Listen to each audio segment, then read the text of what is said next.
C'est l'histoire d'un jeune homme obèse, paria et sans amis, qui va passer de la pire apparence possible à la plus grande beauté.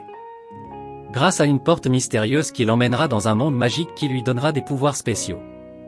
Commençons l'histoire. Un jeune homme rondouillard se promène tranquillement dans les rues de la ville. Un groupe de brutes harcèle une pauvre fille, regardez comme elle souffre.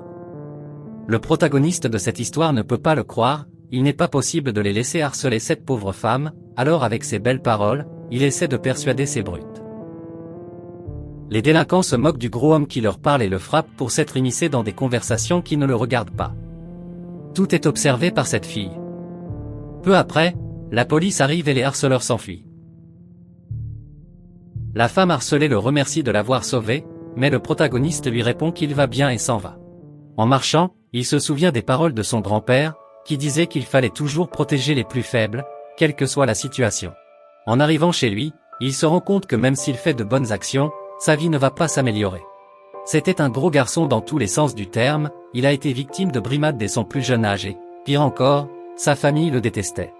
Le seul qu'il aimait était son grand-père, mais un jour il est décédé. Après le décès de son grand-père, les parents ont réclamé la propriété de la maison, mais il s'est avéré qu'il l'avait donnée à son petit-fils, le paria. Les parents et les frères et sœurs l'ont donc abandonné. Par la suite, le protagoniste a commencé à vivre seul et a dû travailler de son côté.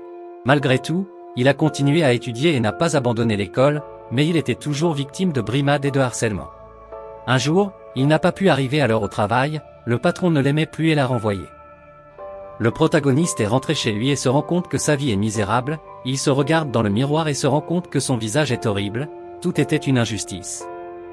En colère, il donne des coups de poing au miroir et au mur. Quand soudain, il découvre un faux mur. Dans cette pièce mystérieuse se trouvaient de nombreux objets étranges.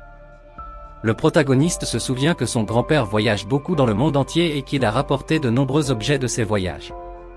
À l'intérieur de cette pièce, il y avait une porte mystérieuse. Le protagoniste était curieux et est entré sans hésiter. En entrant dans cet endroit, il a reçu une série de pouvoirs magiques et de capacités spéciales. C'est vrai, le petit garçon joufflu est arrivé dans un autre monde. Un monde de magie et de pouvoir. Il explora cet endroit et découvrit une hutte très mystérieuse, à l'intérieur de laquelle se trouvait une lettre contenant un message. Au début, il ne comprenait pas la langue, mais il avait obtenu la capacité de traduire et, avec une grande facilité, il a pu la lire. La lettre disait qu'elle lui donnait la propriété de cette cabane et que tous les objets et les armes qui s'y trouvaient appartenaient à celui qui lisait la lettre. Le protagoniste est très excité et décide d'explorer cette mystérieuse cabane. Il ramasse quelques armes et rapidement, comme par magie, il parvient à acquérir les compétences nécessaires pour les utiliser. Il acquiert ainsi toutes sortes de capacités étranges. C'est la nuit et un monstre étrange veut l'attaquer, il a très peur et pense qu'il va mourir, mais la barrière de la hutte empêche la bête d'entrer. Le protagoniste a très peur, mais il se souvient qu'il a obtenu des capacités de force, il décide d'affronter la bête. Il utilise une lance de toutes ses forces et élimine la bête avec facilité. Malgré ses nerfs, le protagoniste s'est rendu compte que les compétences qu'il avait acquises étaient trop puissantes. De plus, il a réussi à monter en niveau en éliminant une bête, a ramassé quelques objets précieux et est parti. Ce jour fut le plus heureux pour ce garçon joufflu. L'une de ses capacités spéciales lui a permis d'échanger ses objets contre de l'argent, ce que le protagoniste a évidemment accepté. Désormais, il n'aura plus de problèmes financiers. Il rentre chez lui pour dormir, et cette même nuit, son corps entier subira de nombreux changements physiques. Le lendemain, il se réveille et constate qu'il est devenu un bel homme et qu'il a grandi. Il ne fait pas attention à sa nouvelle apparence et décide de retourner dans l'autre monde pour continuer à explorer et à connaître ce monde magique et mystérieux. Cette hutte contenait de nombreux médicaments qui guérissaient toutes sortes de maladies et il continua à affronter de nouvelles bêtes pour gagner en niveau. Comme il n'y avait que des monstres dans l'autre monde, il décida de continuer sa vie. Quelques jours plus tard, il décida de retourner à l'école pour poursuivre ses études. Sur le chemin de l'école, tous les élèves ont remarqué cette personne, ils pensaient tous qu'il s'agissait d'un mannequin ou d'un acteur séduisant. Une fois en classe, les brutes qui l'intimident toujours lui demandent qui il répond qu'il est YQYK. Les autres élèves n'arrivent pas à croire que le gros dégueulasse s'est transformé en beau gosse. Le personnage principal ne sait pas de quoi il parle et se rend rapidement aux toilettes pour regarder son visage et se rendre compte qu'il est plutôt beau. Après l'école, je m'apprêtais à nouveau à me faire tabasser par ces délinquants. Quand soudain, une limousine apparaît. Une belle femme en sort. Elle se présente comme Kaori, elle est venue chercher YUYA pour qu'il étudie avec elle dans une école prestigieuse appelée Osei, un endroit où seule l'élite étudie. Le protagoniste ne sait pas qui est cette fille et lui demande qui elle est. Elle s'excuse d'être aussi directe et explique que YUYA l'a sauvée des brimades il y a longtemps et qu'elle est surprise d'avoir perdu beaucoup de poids. Avant que le protagoniste ne réponde à la proposition d'étudier. Les frères du protagoniste se présentent et proposent d'y aller à sa place. Kaori leur dit de ne même pas y penser, car elle a enquêté sur la famille de YUYA et a réalisé qu'ils étaient tous mauvais, en particulier cette paire de frères, parce qu'ils avaient engagé des voyous pour battre YUYA. C'est ainsi qu'il leur a fermé la bouche. L'assistante de Kaori lui a proposé d'aller voir l'école et de décider ensuite d'y entrer ou non. L'idée était bonne et ils se rendirent rapidement à l'école. Les frères ont été humiliés et ont juré de se venger. YUYA est nerveux à l'idée de se retrouver dans cette école, et la première personne qu'il rencontre est le directeur. Celui-ci le remercie d'avoir sauvé sa fille. Il sait que YUYA est un jeune homme honnête et au grand cœur. Il lui demande donc d'étudier dans cette école pendant une journée pour voir s'il s'y plaît. Le protagoniste accepte. Une jolie enseignante l'accueille.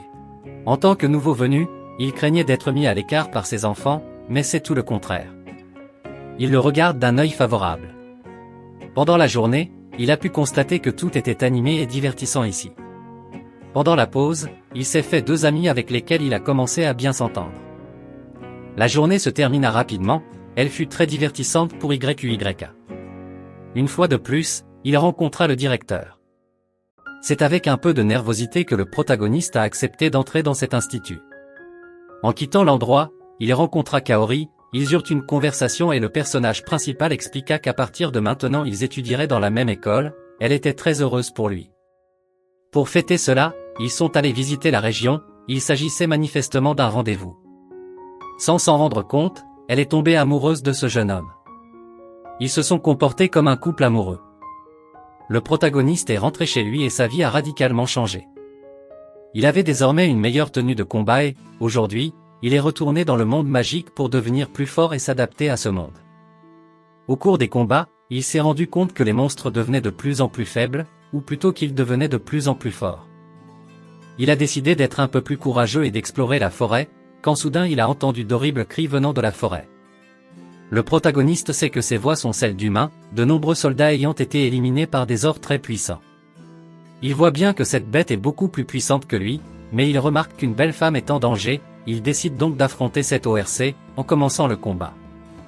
Le protagoniste a utilisé les armes mystiques qu'il a récupérées dans la UT et a vaincu l'ORC. Il a voulu aller voir la jeune fille, mais des gardes étaient à sa recherche. Il n'a pas eu d'autre choix que de se cacher. Les soldats ont compris que la princesse était en sécurité. YUYA a compris rapidement que ces gens faisaient partie d'un royaume et décida de rester anonyme. De retour chez lui, maintenant qu'il avait beaucoup d'argent et qu'il n'avait plus à se soucier de ses dépenses, il décida de s'acheter de nouveaux vêtements. Alors qu'il se promenait dans le centre commercial, il remarqua que tout le monde l'observait, car le personnage principal était un vrai beau gosse. Dans une autre partie du centre commercial, une séance de photos avait lieu. Le patron était très en colère parce que l'un des mannequins ne s'était pas présenté et, fatigué d'attendre, il s'est mis en quête d'un remplaçant. Évidemment, le protagoniste a attiré l'attention des autres et est devenu mannequin pour une journée sans le vouloir. Pendant la séance photo, il a rencontré une fille très populaire appelée Miu. Elle était très sexy. Pendant ce temps, dans l'autre monde, la princesse Lexia ne cesse de penser à la personne qu'elle a vue, le jeune homme qui l'a sauvée était son prince. Elle dit qu'elle va partir à la recherche de cette personne et la remercier de l'avoir sauvée, les autres gardes ne comprennent pas pourquoi elle se comporte ainsi. Pendant ce temps, le protagoniste devient de plus en plus ami avec cette fille, elle lui dit qu'aujourd'hui était une belle journée. Soudain, un beau jeune homme se présente, il était en retard et prétentieux. Il s'approche de Miu et commence à lui reprocher de parler à d'autres hommes. Le protagoniste lui demande d'arrêter le harcèlement, mais le jeune homme ne comprend pas et veut le frapper. Mais le protagoniste a acquis de nombreuses compétences dans l'autre monde et parvient à l'assommer facilement. Le jeune homme est reparti très humilié. Tous les autres participants à la séance photo le remercient pour son travail de mannequin. Comme le protagoniste est très beau, il l'invite à travailler avec eux, mais il n'est pas habitué à cet environnement de travail et refuse l'offre. Il reçoit en cadeau des vêtements pour son travail d'aujourd'hui. De toute évidence, la jeune fille modèle était tombée amoureuse du protagoniste. Ce dernier est rentré chez lui et s'est dit qu'il n'était pas facile d'être mannequin. Dans l'autre monde, la princesse Lexia et ses hommes étaient partis dans la forêt. La princesse, qui s'obstinait à vouloir revoir l'homme, avait emmené de nombreux hommes avec elle. Le seul inconvénient de ce voyage est qu'une fois de plus, ils risquent d'être anéantis. Ils sont sur le point de mourir, mais cette fois, le protagoniste arrive pour les sauver. Comme si ce n'était pas grave, YUY a vaincu toutes les bêtes. Lexia n'a pas pu s'empêcher de regarder fixement et a probablement mouillé sa culotte. Le protagoniste est très masculin et aide même les blessés avec ses herbes curatives. La princesse n'en peut plus et s'approche de lui, elle le regarde fixement et lui demande de l'épouser. Le chef de la garde royale ne peut pas croire ce que dit la princesse et essaie de le persuader de ses paroles, elle refuse de l'écouter et une dispute commence. Le protagoniste est quelque peu troublé par ces gens, qu'il ne connaît pas du tout. Il les invite donc à entrer chez lui. YUY les invite à prendre une tasse de café pour discuter tranquillement et il présente qui ils sont et d'où ils viennent. La princesse se doute que ce jeune homme est trop puissant pour vivre dans cette forêt dangereuse. Elle ne veut pas perdre de temps et leur demande de se marier au plus vite, car elle est très amoureuse. Une jolie fille lui demandait de l'épouser, ce qui était très étrange, il se calme un peu et refuse les fiançailles. La princesse ne se sent pas du tout mal, en fait elle dit que c'était une réaction normale parce qu'ils ne se connaissent pas du tout, alors elle leur demande de commencer en tant qu'amis. YUY a dit que c'est mieux, qu'elle est maintenant son amie. Le commandant de la garde royale l'invitait au palais royal pour rencontrer le roi afin qu'il puisse le remercier personnellement. Le protagoniste hésite à s'y rendre, mais le garde royal lui dit que c'est l'ordre du roi. Il hésite d'abord à s'y rendre, mais il accepte. Après cela, YUY a dit au revoir à Alexia et ils se promettent de se revoir dans un mois. Ailleurs dans le royaume, un homme est très en colère contre son vassal parce qu'il n'a pas pu tuer la princesse, cet homme est très en colère parce qu'il a de mauvais disciples. Dans un mois, le protagoniste doit aller voir le roi et reprendre sa vie normale.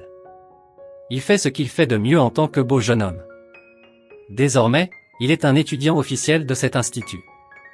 Il revoit ses nouveaux amis et tout semble aller pour le mieux. Soudain, des voyous sont entrés dans l'école. Ces garçons sont entrés avec un grand nombre de motos et ont tout détruit sur leur passage. Ces jeunes hommes étaient venus chercher Kaori. Elle était complètement encerclée par ces hommes. Il s'avère que ces voyous ont été engagés par les frères du personnage principal, ils voulaient se venger. Rappelons qu'il y a quelques jours, ses frères voulaient étudier dans cet institut, mais Kaori les a rejetés parce qu'ils étaient des brutes sanguinaires de son propre frère. Ils ordonnent que Kaori soit kidnappée pour accomplir leur vengeance. Toute cette scène est observée par YUY, qui n'arrive pas à croire ce qu'il voit. Une gentille fille est en danger à cause de lui. Une peur profonde s'empare de lui, il se souvient des mauvais moments que ces délinquants lui ont fait subir dans le passé. Il se frappa le visage, il était temps d'affronter les problèmes. Comme s'il était le plus grand, il a sauté de l'immeuble et s'est rendu à l'endroit où se trouvaient les délinquants. Un à un, le protagoniste les battit jusqu'à ce qu'il rencontre Kaori. Le chef de la bande criminelle était en colère contre ce jeune homme, il ne pouvait pas se permettre de perdre, il a essayé d'écraser le protagoniste avec sa moto. Le protagoniste était trop habile et a pu éviter toutes les approches. Le patron, lui, était à moitié idiot et a fini par s'écraser contre le mur. La police est bientôt arrivée et a arrêté tous ces criminels. Kaori les remercie, elle était persuadée d'être sauvée, mais elle s'est évanouie sous l'effet du stress. Les frères de YUY sont également arrêtés, l'un d'entre eux est furieux que cette bande de criminels soit inutile. Le chef de la bande criminelle l'entend et commence à l'étrangler. Ce jeune homme était sur le point d'être tué. Personne ne pouvait le sauver de la colère du chef. Quand soudain, le protagoniste est arrivé pour sauver ses frères. Le chef criminel voulait continuer à se battre, mais YUY lui lança un regard menaçant et le criminel s'immobilisa, effrayé. En affrontant de nombreux démons dans l'autre monde, il avait acquis la capacité de menace. La journée était donc terminée. Il s'adresse une dernière fois à ses frères et leur explique qu'il n'a pas d'ennemis, qu'il leur a pardonné depuis longtemps et qu'il ne leur en veut pas. Les frères s'excusent en larmes de l'avoir harcelé pendant des années, ils ont reçu une grande leçon aujourd'hui. YUY a maintenant de nouveaux amis en qui il peut avoir confiance. Il ne lui reste plus qu'une semaine avant de rencontrer le roi, et pour cela, il doit améliorer ses aptitudes physiques. Cette histoire se poursuit.